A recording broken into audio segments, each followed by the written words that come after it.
qué palabras es más que una canción.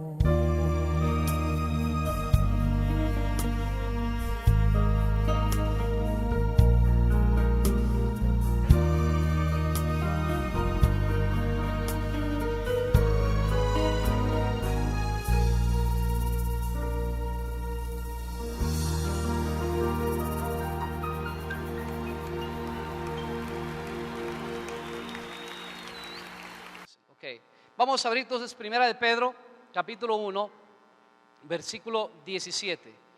La palabra del Señor dice así: y si invocáis por Padre aquel que sin acepción de persona juzga según la obra de cada uno, conducíos en temor todo el tiempo de vuestra peregrinación, sabiendo que fuisteis rescatados de vuestra vana manera de vivir, la cual recibisteis de vuestros padres, no con cosas corruptibles como oro o plata, sino con la sangre preciosa de Cristo, como de un cordero sin mancha y sin contaminación. Vamos a orar. Padre, gracias te damos en este día por este tiempo que nos das, Señor, para poder exponer tu palabra. Gracias, mi Señor, por tu presencia. Yo quiero traer todo pensamiento ahora cautivo a Cristo Jesús, Señor. Es tu palabra, Señor, tu presencia la que nos tiene en este lugar, y por eso queremos adorarte y bendecir tu santo y precioso nombre, mi Señor. Gracias por tu amor, por tu bondad, por lo bueno que has sido con nosotros, y queremos pedirte, Señor, que a través de esta palabra nuestra vida, Dios, nuestra cosmovisión pueda ser transformada totalmente en el nombre de Cristo Jesús. Amén y amén. El día de hoy le voy a estar hablando bajo el tema el verdadero temor a Dios. ¿Cuál es el tema? El versículo que hemos leído, los versículos que hemos leído, dice que si nosotros hemos sido salvados por Cristo, si dice la palabra del Señor, si invocáis por Padre aquel que sin acepción de persona juzga según la obra de cada uno, escuche, conducíos, ¿en qué dice? En temor. Es más, dice todo el tiempo de vuestra peregrinación. Eso quiere decir que las personas que hemos aceptado a Cristo debemos vivir en esta tierra mientras tengamos aliento y mientras Dios nos preste vida, en el temor de Dios. En el momento en que una persona no vive en el temor de Dios, entonces normalmente se va a desviar en el camino que Dios nos ha trazado para vivir en esta tierra. ¿Cuántos quieren vivir en el temor a Dios? ¿Seguro? Vamos a ver si es cierto. Dice, sabiendo que fuiste rescatado de vuestra vana manera de vivir. Es decir, que Dios no nos compró de nuestra vana manera de vivir a través de dinero, a través de joya, de oro, de plata, sino más bien dice la palabra del Señor que nos compró a través de ¿qué? De la sangre de Cristo. Por lo tanto, quiero decirte que tu vida vale mucho. Vale la sangre de Cristo Jesús derramada en la cruz de Calvario. Por lo tanto, debemos entender que a nosotros nos corresponde, a partir de ser salvos, guardar aquel sacrificio que hizo Cristo. Porque Cristo, cuando se sacrificó por ti, quiero decirte, mi querido hermano, que fue tremendo el sacrificio. Tanto así que dice los historiadores romanos, la Biblia dice que él fue desfigurado. Isaías capítulo 52 y 53 habla acerca del siervo sufriente, acerca de Cristo, y dice que no vemos en él hermosura, ¿verdad? Que se perdió la hermosura, que fue desfigurado, que fue golpeado. Según lo que sabemos por historia, pues aún hasta sus mismos órganos internos se le vieron en el momento, ¿verdad?, de la crucifixión.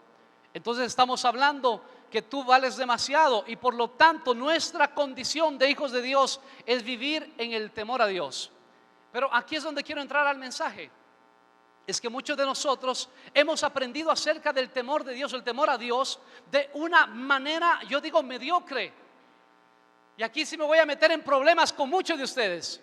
Pero hoy, escúcheme por favor, aunque siempre te hablo de Dios, hoy te aseguro que quien va a aplaudir es el cielo, aunque usted se calle. Así que hoy le vengo a hablar, y voy a hablar desde el punto de vista de Dios, no desde el punto de vista que tú quieras escuchar. Porque para hablar acerca del temor de Dios hay que quitar ciertas tradiciones que la iglesia, aún cristiana evangélica, nos puso. Cada vez que usted has escuchado hablar acerca del temor a Dios, has escuchado que la palabra temor, ¿qué significa? Yo he escuchado un montón de veces y yo pregunté, mi pregunta fue una vez, ¿cómo es posible que Dios quiere que le temamos? Porque si lees Deuteronomio 10:12 dice que pide Dios y pide que le temas, dice que le temas, literal. Y yo pregunté, ¿qué significa esto de temerle a Dios? Es que hay que tenerle miedo y me dijeron, no, debes tenerle, ¿qué? Reverencia, respeto, eso significa temor. Y yo me quedé contento de la vida, digo, wow, qué lindo tener reverencia a Dios, no es ese temor, no es esa cosa. Pero ¿sabes qué quiero decirte? Que me enseñaron el 20% de la verdad. Por eso te digo, hoy algunos de ustedes, su estructura en su mente va a tener que ser revolucionada. Porque aunque es verdad que la palabra temor significa reverencia, solo es una quinta parte de todo lo que dice la Biblia. Entonces tengo que definirte. La verdadera definición de la palabra temor no es solamente reverencia. En el Antiguo Testamento viene de una palabra que es yirá, que significa, es cierto, reverencia, pero significa también algo espantoso. Significa también algo que asusta, que causa temor, que infunde miedo, algo terrible. Significa algo temible. ¿Qué te parece? Entonces no es solamente reverencia de respeto a Dios, sino también significa miedo. Malaquías capítulo 1 versículo 6 dice, bueno, si yo soy padre, vosotros me dices padres, entonces ¿dónde está mi honra? Y si soy Señor, ¿dónde está mi temor? Y la palabra temor es yirá, y no significa aquí reverencia, sino significa ¿dónde está el miedo que me tienen? Le dije que le voy a cambiar algunas cosas. ¿Sabes por qué? Porque el día de hoy la gente ya no teme a Dios. La gente el día de hoy, hermano, a Dios lo ha tomado, yo creo que hasta a veces hasta cierto punto, hasta como un monigote. Disculpe que le hable tan fuerte el día de hoy, pero le dije que los ángeles van a aplaudir hoy. ¿Sabes por qué? Porque no entendemos que lo que Dios quiere no solamente que lo respetemos, porque hay gente a quien tú respetas pero que no le temes, porque son dos cosas diferentes. Hay gente a quien tú reverencias por lo que ves, por lo que ha hecho, o no sé, por la persona que es, pero aún así no le temes. Y a Dios hay que reverenciarlo y respetarlo, pero al mismo tiempo hay que temerle. Pastor, ese es el Dios del Antiguo Testamento. Ya voy a ir al Nuevo, no te preocupes. En el Antiguo Testamento 330 veces se usa esta palabra y se refiere a miedo, no se refiere a respeto. Oiga, hermano, de lo que es una persona que cree en Cristo, porque ese mensaje es más para la iglesia realmente. Y la tercera cosa que tenemos, hermano, en esta situación de la vida de pecado del hombre, es que nos excusamos tras una palabrita. Y hasta tienen versículo bíblico. Pastor, a la verdad Cristo dijo que a la verdad la carne es débil. Soy humano y como humano peco. Ahora yo sé que usted me está viendo y me está diciendo, y usted no pecará, pastor. Deliberadamente no. No voy a planificar para pecar. No voy a saber que Dios me dijo que eso está mal y lo voy a volver a cometer a hacer. No. Puedo pecar, como decía el Antiguo Testamento, por hierro, sin planificar el asunto. Pero mucha gente vive, aún en la iglesia, pero vive pecando. Vive en su misma vida de pecado. ¿Cómo Dios ve el pecado? Y aquí quiero compartírtelo. Hay por lo menos 3 definiciones de pecado en el Nuevo Testamento. La primera está en Romanos capítulo 14 versículo 23. Dice que todo aquello que no proviene de fe le es pecado. Eso quiere decir que si tú dudas en algo, no lo hagas, porque vas a pecar, vas a fallar. ¿Estará bien esto o estará mal? No lo hagas. Revisa lo que dice la Biblia, porque vas a pecar si lo haces. Todo lo que proviene de ¿qué? De duda. Todo lo que no proviene de fe le es pecado. Bueno, y si lees Romanos 14 está hablando inclusive acerca de la comida. ¿Cómo o no como? ¿Hago o no hago? Pues dice, no lo hagas si es que no estás seguro. ¿Cuántas cosas has hecho dudando? ¿Estará bien o estará mal? Bueno, no sé, como no sé, igual lo hago. Pecaste. La segunda definición de pecado está en Santiago capítulo 4, versículo 17. El que sabe hacer lo bueno y no lo hace, le es pecado. ¿Sabe usted hacer algo bueno en su vida? ¿Sí? ¿Puede levantarle a una persona que está caída y decirle, mira, Cristo te ama? ¿Puede hablarle al Señor y decirle a una persona que Cristo lo ama? Usted no lo hizo, fue pecado. Cualquier cosa, por pequeña que sea o por grande que sea, el momento en que usted no hace lo que puede hacer, usted está pecando. Y la tercera cosa que está en Primera de Juan, en el capítulo 3, versículo 4, dice, todo pecado es infracción de la ley. Eso quiere decir que cuando usted se va en contra de los mandamientos que están establecidos en la palabra de Dios, usted va ¿a qué? A pecar. Ahora, la palabra pecado venía de una palabra que significa errar el blanco. Cuando una persona echaba una lanza o una flecha y no pegaba en el centro, en el blanco, entonces ¿qué pasaba? Esa persona pecaba, falló, no hizo lo correcto. Y cuando una persona delante de Dios no hace lo que es correcto, entonces esa persona está pecando. Ahora, para ello, lógicamente, entonces debemos entender aquí lo que dijo el Salmo 119, versículo 11, que dice, en mi corazón he guardado tus dichos para no pecar contra ti. Yo no quiero irme en contra de la palabra de Dios, por lo tanto, ¿qué hizo el salmista? Tomó la palabra. Ahora, mire cómo Dios ve el pecado totalmente diferente. Segunda de Samuel capítulo 12 cuenta la historia del profeta Natán cuando fue a enfrentar al rey David. ¿Recuerda? Cuando David había pecado, no había fallado, sino que había pecado, había adulterado. Se había acostado con la mujer de un amigo de él llamado Urías y quedó embarazada. Y lo mandó a matar a Urías con la espada de los hijos de Amón. Y duró un año pensando que como no habían consecuencias, entonces no había problema. Porque lamentablemente la mayoría de personas el día de hoy, si no ven consecuencia en lo que hicieron, piensan que no fue pecado.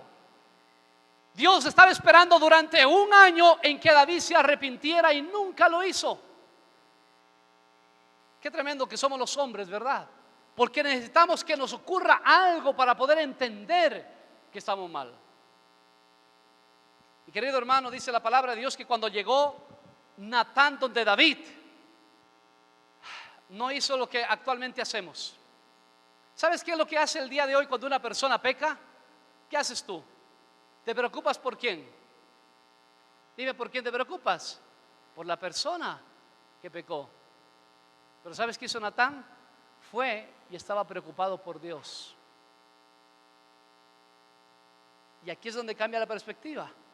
Porque muchas veces la gente cuando peca está preocupado en sí mismo, no en lo que Dios piensa, en lo que Dios está atravesando. Pastor, es que Él es Dios, Él puede hacerlo todo, sí, pero te lo voy a demostrar. Dice la Biblia que Natán lo enfrentó a David y le dijo: David, yo quiero recordarte de dónde te sacó Dios. Tú estabas ahí detrás de las ovejas de tu padre, estabas en el anonimato y Dios te sacó a la realeza. Tú eres el rey el día de hoy. Pero por cuanto hiciste blasfemar el nombre de Dios delante de sus enemigos. ¿Cómo vio el pecado Natán? No le dijo: Davidcito, ven, yo tengo que abrazarte, pobrecito, fallaste. Y un mar de lágrimas. Vengo hoy a restaurarte. Le dijo: vengo hoy primero a restaurar el nombre de Dios. Porque cuando una persona peca, el nombre de Dios es blasfemado. Te lo enseñé en el Padre Nuestro, ¿recuerdas? Cuando dice: santificado sea tu nombre. ¿Qué significa? Que a través de tus actos, de tu testimonio, de tu temor a Dios, de tu amor a Dios, la gente diga: wow, ese hombre, esa mujer es un hombre de Dios, una mujer de Dios. Mira cómo ha cambiado su vida, mira cómo está viviendo. Entonces la gente dice: gloria a Dios por lo que hace el Señor en la vida de esa persona. Pero cuando pasa lo contrario y la gente dice: no es que es cristiano, no es que es hijo de Dios, no es que va a una iglesia, no es que no sé qué y no sé cuánto, y comienzan a blasfemar el nombre de Dios. Natán fue, escúcheme por favor esto, no a restaurar el nombre de David, sino fue a restaurar el nombre de Dios. Si tú eres cristiano, quiero decirte entonces que por lo que tú haces, o la gente blasfemia contra Dios, o santifica el nombre de Dios. Hemos cambiado el punto de vista del pecado. Ningún creyente lavado por la sangre de Cristo. ¿Cuántos están aquí lavados por la sangre de Cristo? Ningún creyente lavado por la sangre de Cristo puede pecar deliberadamente sin irse en contra de la oración que Jesús hizo. 3 cosas tienen que pasar para que un creyente peque y cómo Dios ve el pecado. Abre tu Biblia en Hebreos capítulo 10, versículo 26, por favor. Hebreos capítulo 10, versículo 26.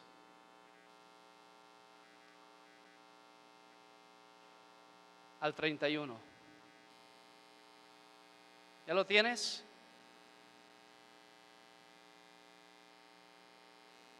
Hebreos 10, 26.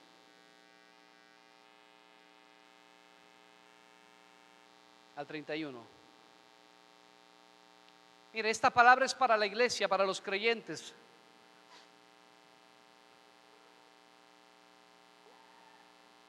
Dice así: porque si pecáremos, ¿qué?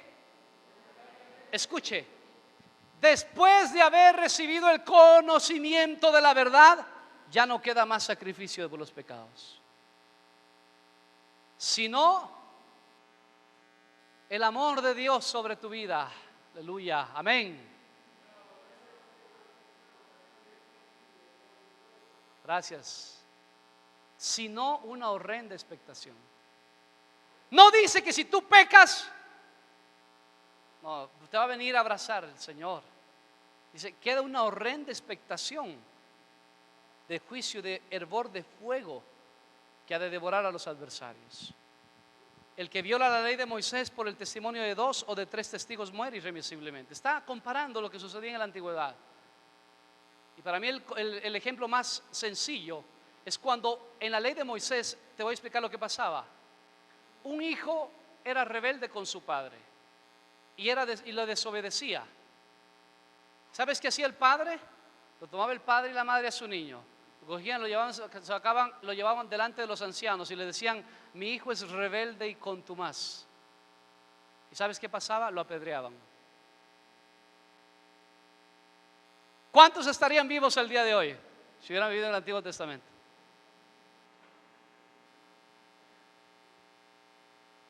Por rebeldía la persona era apedreada. Y dice: y así quitarás el mal en medio de vosotros. Y dice, mire, está comparando Antiguo Testamento, ¿no es cierto? El que viola la ley de Moisés por el testimonio de 3 testigos muere irremisiblemente. Pero mire lo que dice el versículo 29, que a mí me sorprende aún más. Dice, ¿cuánto qué? ¿Cuánto mayor que castigo? Es decir, que el castigo es mayor en la gracia que en la ley. El horror es más grande en la gracia que en la ley. El temor debe ser mayor en la gracia que en la ley, porque la ley era a través de sangre de animales, pero en la gracia es a través de la sangre de Cristo derramada. ¿Cuánto mayor castigo pensáis que merecerá el que pisoteare al Hijo de Dios? 3 cosas deben ocurrir para que tú peques voluntariamente. Primero, vas a pisotear a Cristo Jesús. Estás hollándolo, estás caminando sobre Él, sobre su cuerpo. ¿Qué te parece? ¿Está sencillo pecar o no? ¿Qué más va a pasar? Y tuviere, ¿por qué dice? Por inmunda la sangre del pacto. Vas a tener entonces que creer que la sangre de Cristo, según la Nueva Traducción Viviente, es vulgar. Y lo tercero, e hiciere afrenta al Espíritu de gracia. Has insultado al Espíritu que te redargulló para convertirte a Cristo. El pecado desde el punto de vista de Dios es complicado realmente. Es más serio que un cristiano peque a que un inconverso lo haga.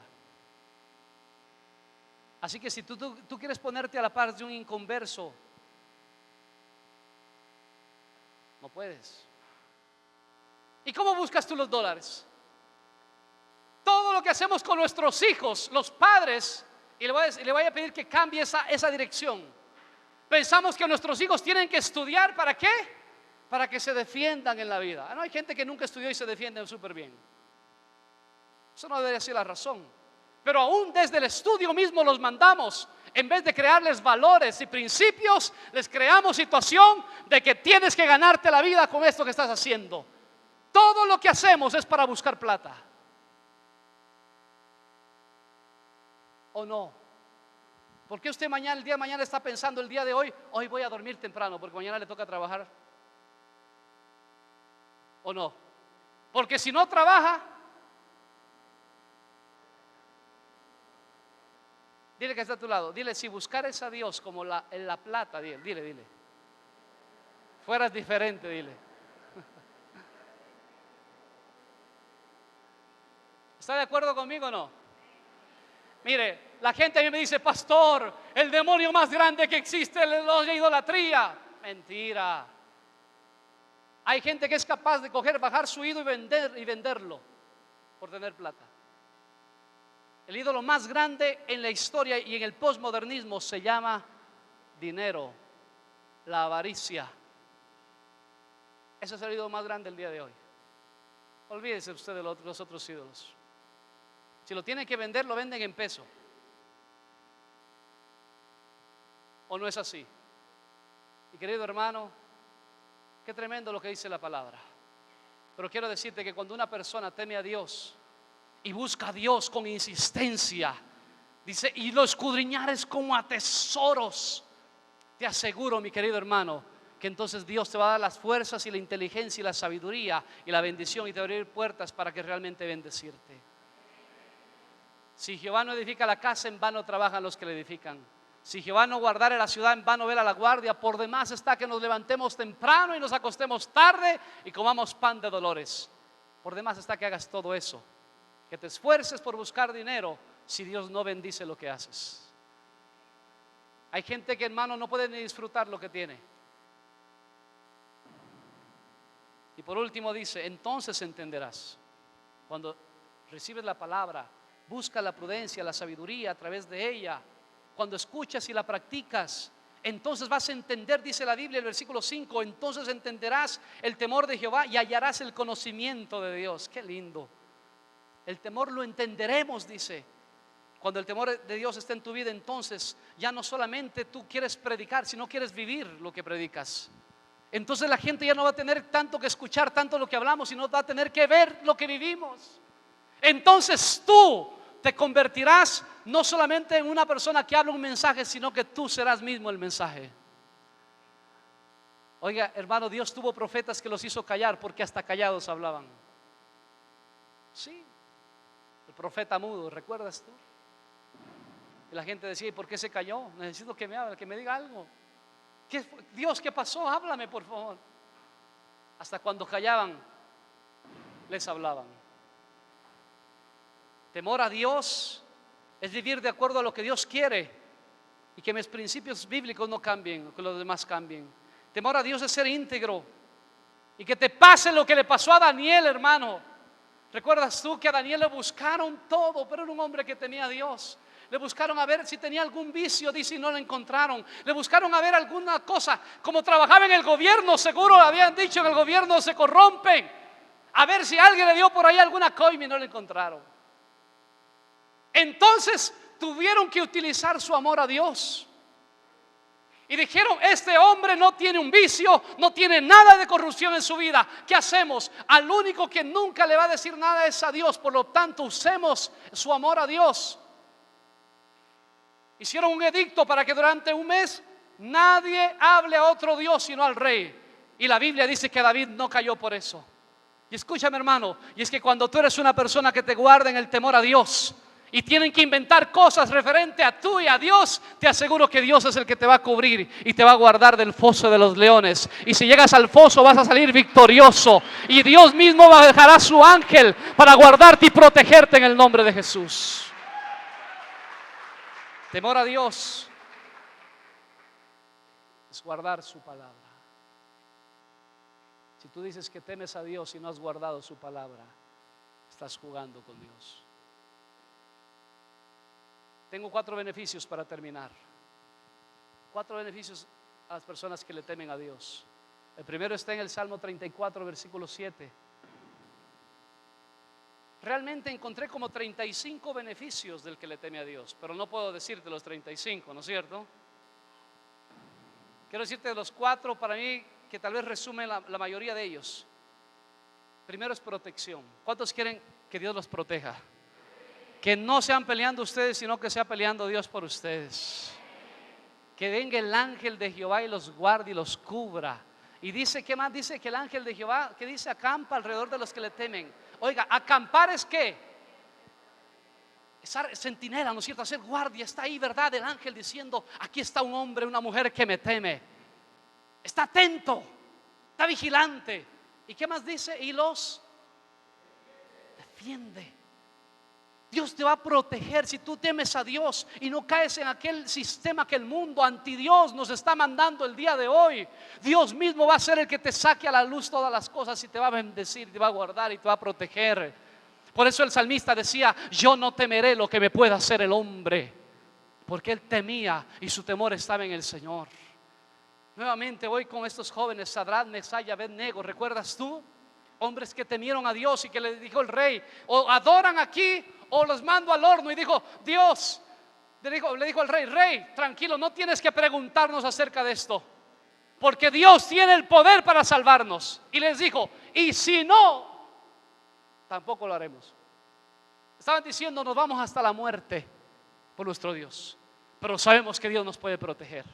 Y dice la Biblia que Nabucodonosor los envió a los 3 muchachos, ¿recuerdas? Al horno de fuego. Y cuando estaban en el horno de fuego, ya se pasó un poco el calor, ¿verdad? Ellos estaban ahí, ¿no es cierto? Absolutamente en un invierno completo dentro del horno.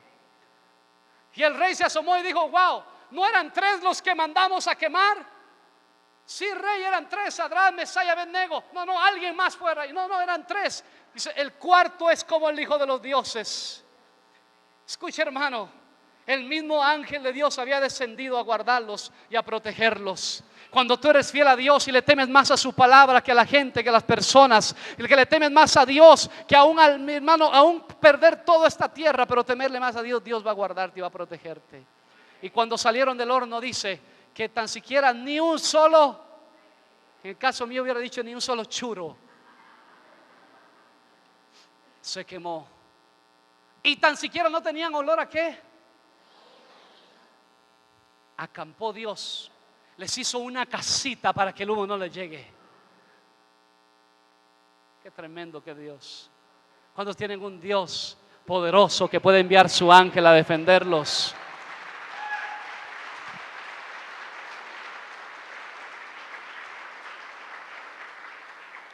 Escuché la historia de una mujer que dijo a sus hijos, ella era creyente, y le dijo a sus hijos, cuando salían sus hijos a hacer sus fechorías, iban 5 ya en el carro, y les dijo, hijitos, que Dios los acompañe, que Dios los guarde. Y los hijos todos rebeldes dijeron, no queremos que Dios nos guarde, que se vaya en la maleta si quiere. Y salieron, ¿verdad? Y después tuvieron un accidente y el carro fue destruido 100%. Lo único ileso fue la maleta. Qué tremendo, ¿no? Dios es la persona que nos guarda y nos cubre.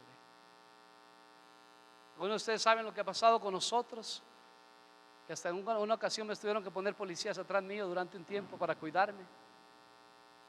Pero Dios siempre ha sido fiel y siempre nos ha protegido y siempre nos va a proteger todavía. Segunda cosa, hermano, que alcanza el que teme a Dios, es que la misericordia de Dios va a estar sobre tu vida. Vas a tener, hermano, la misericordia no de parte de un hombre, porque el día de hoy las personas buscan misericordia de parte de los hombres, pero no de parte de Dios.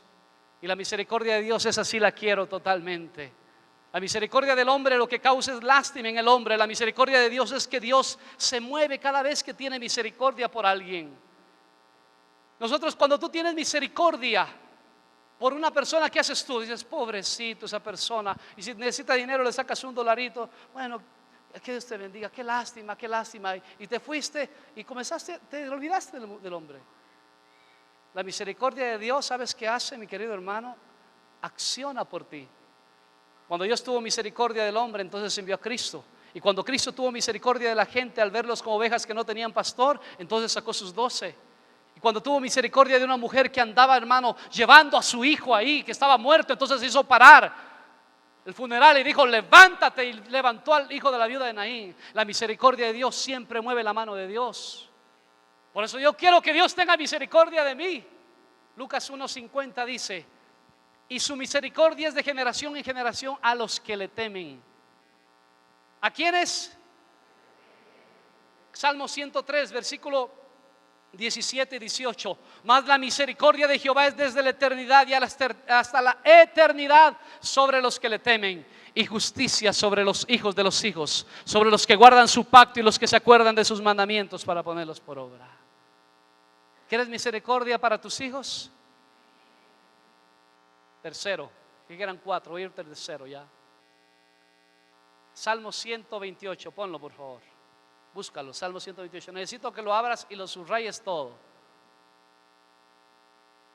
128. Tendrás bienestar general. Mira lo que dice aquí. Bienaventurado todo aquel. ¿Cómo inició el Salmo? Bienaventurado el que teme. Qué tremendo, bienaventurado, dichoso, feliz, contento. Dijo un hombre digno de envidia, eso es bienaventurado. Aquel que teme a Jehová, que anda en sus caminos. Mira lo que va a pasar cuando comieres el trabajo de tus manos. Dice la Biblia que hay gente que inclusive va a construir casas y que no va a habitar en ellas. La Biblia dice que hay gente que va a tener dinero y que no va a tener que comer. Bienaventurados serás. ¿Y qué más dice? Yo no lo digo por si acaso. Escuche, tu mujer será como vid que lleva fruto a los lados de tu casa. Tus hijos como plantas de olivo alrededor de tu mesa. Las dos plantas o los dos frutos más importantes para un judío. Escuche, he aquí que será. Pensé que se iba a contentar más. ¿Será que? Diga bendecido. ¿Quién será bendecido? El que teme a Jehová. ¿Cuántos quieren ser bendecidos? Teme a Jehová. Pon cara de predicador y dile al de lado: teme a Dios, dile así.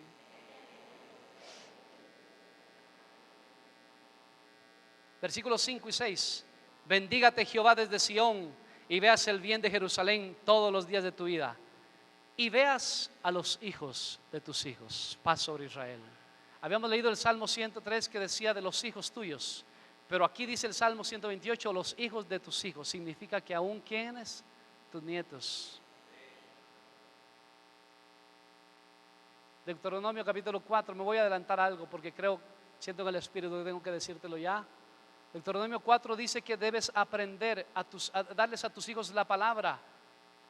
Y dice: las palabras que yo te di son para que les enseñes a tus hijos, para que les enseñes a temerme. Dios quiere que sus hijos le teman y que usted sea la persona que les enseña a ellos. Porque el día de hoy, mi querido hermano, yo le dije a usted, ¿verdad?, hace algunos días atrás, de que a veces la gente quiere que los niños, quienes hagan la labor con los niños, ahora sea la iglesia, cuando son los padres. Le hemos entregado el ministerio de nuestros niños al gobierno. Hasta ellos tienen, ¿verdad?, ministerio de educación. Pero el ministerio de educación debe ser tú. Tú debes ser el que hagas y que enseñes que tus hijos teman a Dios. Salmo 34:9: temed a Jehová vosotros sus santos, pues nada falta a los que le temen. Y por último, con esto acabo, la cuarta cosa, y lo mejor que puede venir. Este versículo para mí, hermano, es un versículo que es una joya. Salmo 25:14. La comunión íntima de Jehová es con quienes, con los que le temen. ¿Y qué más dice? A ellos hará conocer su pacto. Mi querido hermano, ¿sabes qué es lo peor que le puede pasar a una persona? Que no pueda conocer a Dios. La palabra comunión significa estar con, estar unido a. Y dice que la comunión íntima, es decir, dice, es como un poco hasta redundante. Porque si es comunión, pues se requiere que sea íntima, pero dice la comunión íntima, eso significa que es algo más allá, es con los que le temen. Y mi querido hermano, aquí quiero que me entiendas algo muy, pero muy importante. Vas a tener que leer, anotar nada más, Jeremías 44, versículo 10 y 11. Dice Jeremías 44, versículo 10 y 11. Dicen estos versículos acerca de Dios, de que cuando ellos dejaron los mandamientos, ya pusieron ahí, no se han humillado hasta el día de hoy, ni han tenido ¿qué? Ni han caminado en mi ley ni en mis estatutos, los cuales puse delante de vosotros y delante de vuestros padres. Escuche por favor, esta parte me interesa. Por tanto, así ha dicho Jehová de los ejércitos, Dios de Israel: he aquí que yo vuelvo mi rostro contra vosotros para mal y para destruir a todo Judá. Al otro versículo, Jeremías 2:19: tu maldad te castigará y tus rebeldías te condenarán. Sabe pues y ve cuán malo y amargo es el haber dejado tú a Jehová tu Dios y faltar mi temor en ti. Qué tremendo. La comunión íntima de Dios con las personas es con los que le temen. Dentro de la bendición sacerdotal de Números 6:24 en adelante dice: que Jehová te bendiga y te guarde, que Jehová tenga paz, te haga paz sobre ti y haga resplandecer su rostro. El salmista dice: buscad a Jehová y su poder, buscad siempre su rostro. Pero cuando el temor de Dios se va y no se guarda la palabra de Dios, dice: yo volví mi rostro contra ellos. ¿Para qué? Para hacerles mal. Es decir, que el temor de Dios lo que te hace, mi querido hermano, es de que puedas ver a Dios cara a cara. Y lo que Dios quiere es exactamente eso, porque Corintios capítulo 3 habla acerca del 2 Corintios capítulo 3 y capítulo 4, compara lo que sucedió con Moisés cuando vio cara a cara al Señor. Y dice que si él tuvo esa experiencia de ver cara a cara con Dios, aún en medio de sacrificio de sangre de animales, ¿cuánto más el día de hoy si tenemos un sacrificio hecho a través de la sangre de Cristo? Y la idea de Dios es de que podamos ver el rostro de Él cara a cara. Y ver el rostro de Dios cara a cara y tener comunión íntima con Dios significa exactamente que la persona, escuche bien, hará conocer su pacto cuando tengas comunión con Él. Querida iglesia, la gente el día de hoy no sabe qué hacer en sus vidas, no sabe qué decisiones tomar, hacia dónde ir, cómo comportarse. ¿Por qué? Porque no han conocido a Dios. Lo peor que le puede pasar a una persona en esta tierra no es quedarse en bancarrota, no es no tener dónde dormir, qué comer, o tener una cama donde acostarse o dejar de tenerla. Lo peor que le puede pasar a una persona es que Dios se esconda de él, es que no puedas tener comunión con Él. Y quiero decirte esto de parte de Dios, esta palabra Dios puso en mi espíritu. Y es que algunos de ustedes han dejado de tener comunión con Dios hace rato.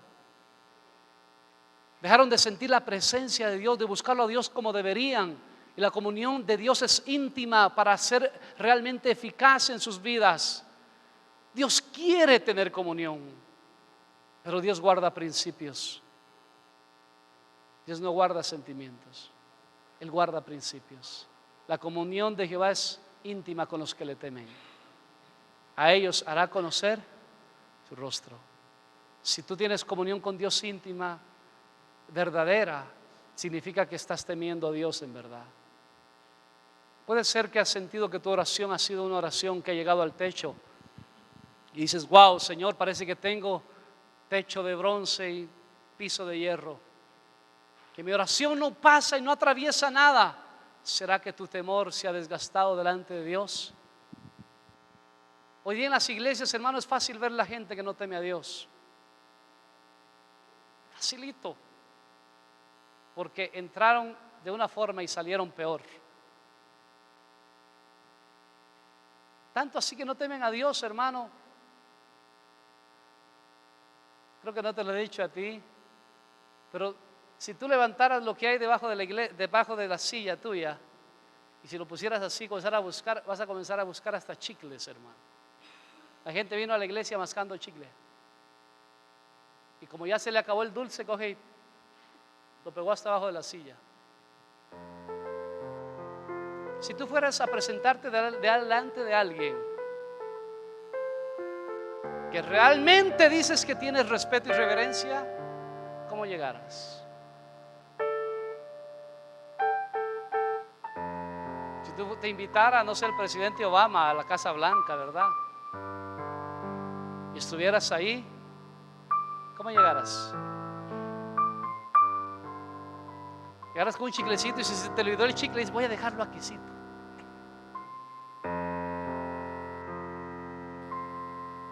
Se perdió todo, hermano. Si el temor de Dios no está en tu vida y no temes a Dios, no respetas lo que Dios hace.